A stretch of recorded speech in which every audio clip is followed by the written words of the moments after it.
Doctor, buenos días, qué rico tenerlo nuevamente por aquí. Buenos días, muchas gracias. Un saludo a todos los jiperos, a todas esas personas que se levantan y madrugan y están ahí viendo el jipao hoy lunes. Por acá trayendo otros temas de salud mental, pero este tema se sale un poquito de lo que es propiamente los trastornos y las dificultades, y es el tema de la discriminación o la tolerancia a la diferencia. Porque resulta que ahorita acabamos de pasar la Teletón, todo el mundo se sensibiliza con la Teletón, todo el mundo vio eso, lloró con los casos que aparecían ahí, pero finalmente yo quiero que hagamos una reflexión y es, ¿será que sí somos sensibles ante todos los casos de diferencia? ¿O será que en algún momento estamos generando conductas de discriminación? La verdad, Continúe.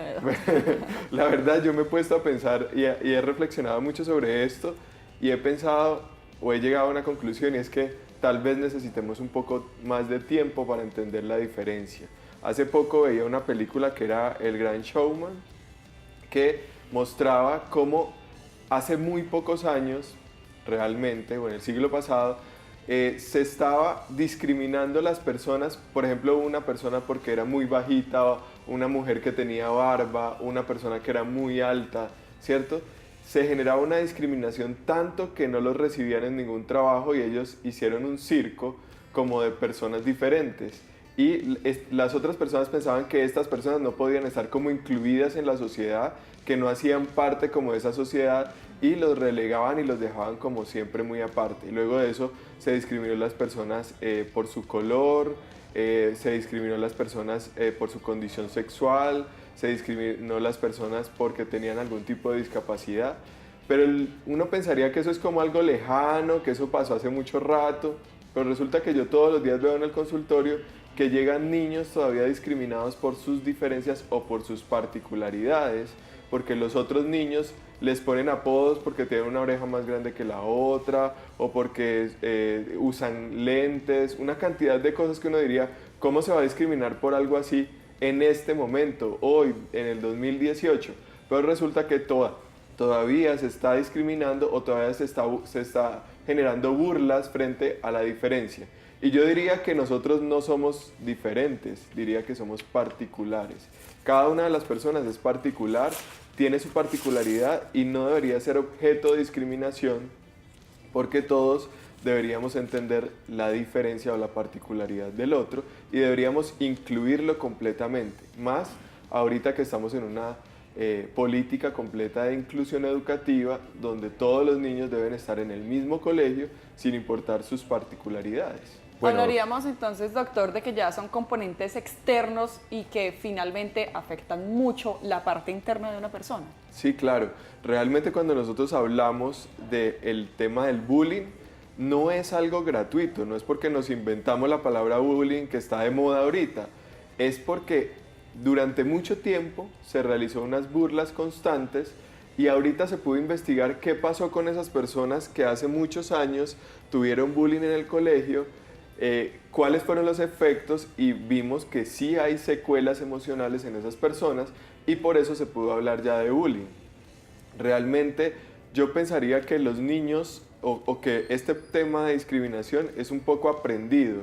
Nosotros aprendemos conductas de discriminación en nuestras propias familias. Si la familia no reflexiona y no cambia las posiciones frente a la diferencia o la particularidad, el niño va a seguir aprendiendo esas conductas o esos pensamientos porque está imitando a sus papás. Tal vez estos papás que están creando hijos en este momento venimos de una cultura un poco más de discriminación y necesitemos hacer que estos niños cambien el tema de la discriminación para que en la próxima generación, es decir, cuando ellos tengan hijos, reduzca un poquito más, y luego cuando estos hijos de nuestros hijos tengan hijos, pues casi que desaparezca la discriminación. Necesitamos generar conversaciones con nuestros hijos donde les hablemos de que todos somos particulares, de que todos somos diferentes, de que hay condiciones completamente diferentes, pero que todos merecen ser tratados de la misma forma, ¿sí? Un ejemplo que yo siempre le doy a las personas con el tema de discriminación es, si usted va a una charla y usted llega, por ejemplo, Víctor y Jenny, ustedes llegaron hoy a una conferencia que los invitaron, se sentaron en la conferencia y el conferencista empezó a hablar en lenguaje de señas. ¿Ahí ya hay discriminación o qué? No. yo quiero saber, ¿ustedes qué le entendieron a ese conferencista que empezó a hablar en lenguaje de señas? ¿Qué le entendieron a él? Difícil si no sabe uno. Posiblemente nada. Nada, Exacto. ¿cierto? Y resulta que entonces ustedes dicen, no, pues me pasarán unas memorias de la conferencia. Y las memorias se las pasan en lenguaje braille, en puros punticos. La página blanca y puros punticos. Peor. ¿Qué hacen ustedes? ¿Entendieron algo de lo que dijo el conferencista o luego le pudieron leer? No. No, ¿cierto? Entonces, la diferencia realmente está en afuera de nosotros. Si nosotros vamos a esa conferencia y sentimos eso, nosotros somos unas personas diferentes. Nosotros tenemos una discapacidad para entender la conferencia, ¿cierto? No entendimos ni papa. Lo mismo si una persona con una hipoacusia, con una dificultad auditiva va a una conferencia donde están hablando, pues tampoco puede escuchar. Entonces, ¿dónde está la dificultad? Está es en el que está generando el mensaje.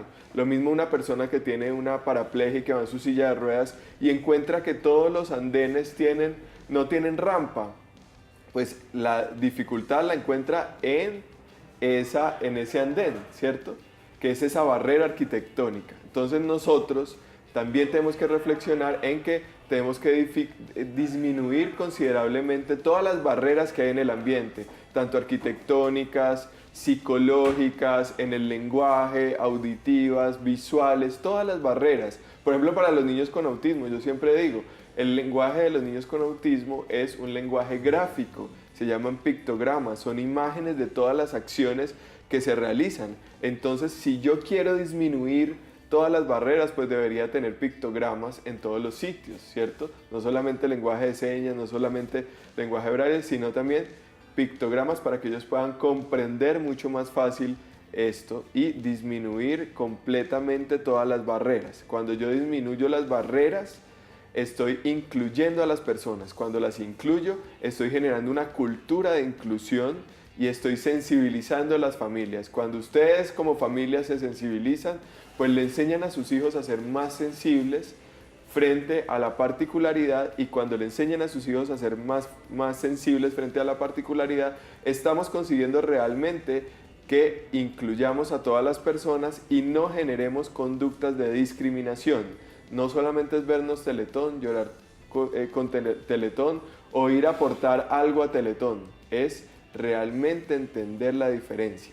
Hay una profesora, para terminar, una profesora de mi especialización que decía, nosotros como especie humana estamos vivos porque hay seres diferentes, si no, ya no existiríamos. Entonces reflexionemos eso y dejemos todas esas burlas, dejemos todas esas conductas de discriminación que realmente no deberían estar. O sea, doctor, que la mejor solución que tenemos para dejar la discriminación es empezar a identificar esas diferencias, aceptarlas y acabar con esas barreras. Exacto, acabar con las barreras, acabar con las burlas, aceptar la particularidad y enseñarle a mis hijos a comprender que el otro puede ser diferente o particular y que él puede convivir con el otro sin tener que burlarse de él. Enseñarle a mi hijo a juntarse con ese niño que puede ser diferente e incluso reforzar a mi hijo para que no genere ninguna conducta de discriminación con sus compañeros. Que las burlas no se acepten en este momento en los salones de clase, pero que las burlas no empiecen desde la casa, porque si mi hijo me escucha a mí que me estoy burlando de alguien porque tiene una diferencia, porque camina diferente, porque está en una silla de ruedas o porque tiene una condición sexual diferente, mi hijo está aprendiendo esa conducta y lo va a hacer y lo va a seguir replicando o imitando con sus compañeros. Doctor, nos hablaba hace un momento de las condiciones que se van adquiriendo y las consecuencias que deja en una persona el haber recibido bullying, sea en su infancia, en su adolescencia o en cualquier momento de su vida. ¿En qué condiciones empieza a sobrevivir una persona en un entorno que ha padecido esto? Pues realmente las secuelas que se dan en la gran mayoría son síntomas depresivos o de ansiedad, ¿cierto? Hay que recordar, pues el tema del bullying es un tema completamente aparte y es muy amplio para tocar, pero en el tema del bullying hay que recordar que es cuando es esa burla que empieza a ser constante y empieza a silenciar la víctima. Es decir, la persona que genera bullying o el niño que genera bullying al otro genera como ese silencio de la víctima y hace que esa víctima no diga nada porque le tiene mucho temor a ese victimario. Casi que se mentaliza y le cree, Exacto. le come cuento al otro. Eso, le cree y el otro se convierte como una especie de jefe, ¿sí? Que genera esas conductas de bullying y hace que este niño se silencie, no le diga a los otros y por ende empiece a tener como algunas conductas o algunos síntomas depresivos y empieza a mostrar incluso pérdida de la capacidad escolar o dificultades en el aprendizaje, aislamiento, ¿sí? Como no querer ir al colegio, rebeldía, irritabilidad en su casa, pérdida de apetito, una cantidad de cosas.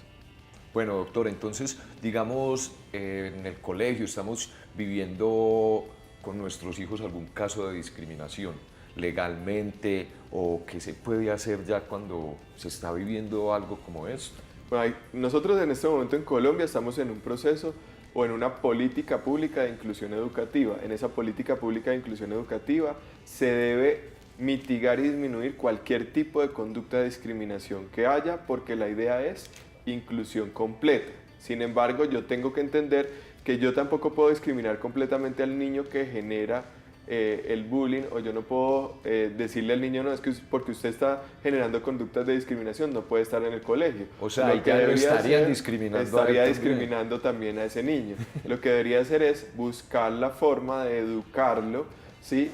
Pero yo he encontrado realmente en mi experiencia que el problema real se da en el núcleo familiar. Si tenemos una familia completamente discriminadora o con conductas de discriminación, esta familia está generando en ese niño esa imitación. Entonces lo que deberíamos hacer es llamar a las familias, hacer toda la reflexión con las familias y hacer que esa familia empiece a educar a ese hijo de forma diferente, sobre todo con los niños más pequeñitos, que son los que están apenas aprendiendo ese tipo de conductas. Es decir, que el hogar, la casa es donde se empieza a eliminar esto de la discriminación. Totalmente. Claro, cuando empoderamos a las familias completamente, entendemos que podemos tener una sociedad mucho más incluyente, porque el problema está en las familias. Si la familia se está burlando de una persona por su condición, el niño inmediatamente aprende eso y va a ir a replicarlo en el colegio o en su grupo social. En muchas ocasiones, doctor, incluso los padres de pronto no son tan conscientes de que están heredando a sus hijos ese motivo para discriminar. Exacto, a veces los padres piensan que hacer una burla es algo como benigno, que no es algo que va a tener dificultades y resulta que sí tiene dificultades porque sus hijos están escuchándolos, porque sus hijos están aprendiendo de ellos y pues finalmente mi hijo cree que yo soy su héroe, que yo soy esa persona, ese ejemplo a seguir y pues si él está escuchando, está viendo que yo estoy discriminando, pues obviamente va a pensar que esa conducta está muy bien y lo va a hacer incluso para que su papá le diga como que, uy, qué bien, estás discriminando, tú eres fuerte, tú eres mejor, tú eres...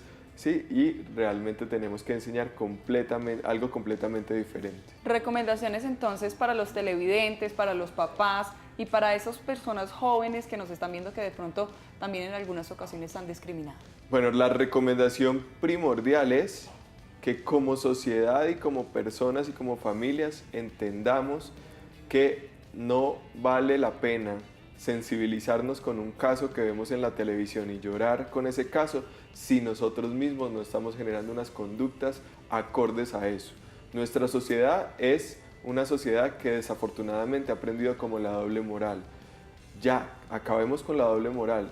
Estamos en el siglo XXI, en el 2018, tenemos un pensamiento diferente y debemos acoger un pensamiento diferente frente a todo el proceso social. Cada vez vamos a ser más personas en la Tierra, todos los días está aumentando cada vez más la raza humana y necesitamos caber en este mundo, grande o pequeño como sea, necesitamos caber con todas las personas sin importar lo particulares que sean. Muy bien, doctor, por favor recordémosle a nuestros televidentes contactos, línea de WhatsApp. todo para que estén ahí muy pegados. Bueno, recuerden que estamos en la clínica Neuromental. Para las citas es 321-712-6990 o también me pueden encontrar en el Facebook David Cubillos, Neuropsicología en línea. Esa es la página. Para cualquier duda yo contesto todas las preguntas que me mandan, que de los televidentes del GPAO siempre me están mandando muchas preguntas. Anímense, no tiene ningún costo, cualquier consulta, cualquier cosa lo podemos hacer en línea. Y me pueden escribir por ahí, David Cubillos, Neuropsicología en línea. Muy bien, ahí estaba el doctor David Cubillos, como siempre, con muy buenos temas y nosotros pues aquí con él siempre compartiendo cada semana, además que él ya hace parte de este GPAO. Pero bueno, Jenny, nos vamos con una nota porque estuvimos visitando precisamente una fundación donde no discrimina, donde a las personas adultas les han dado su lugar y les están reconociendo que son personas bastante valiosas para nuestra sociedad. Así que Jenny, doctor, y a todos nuestros televidentes los invito a que nos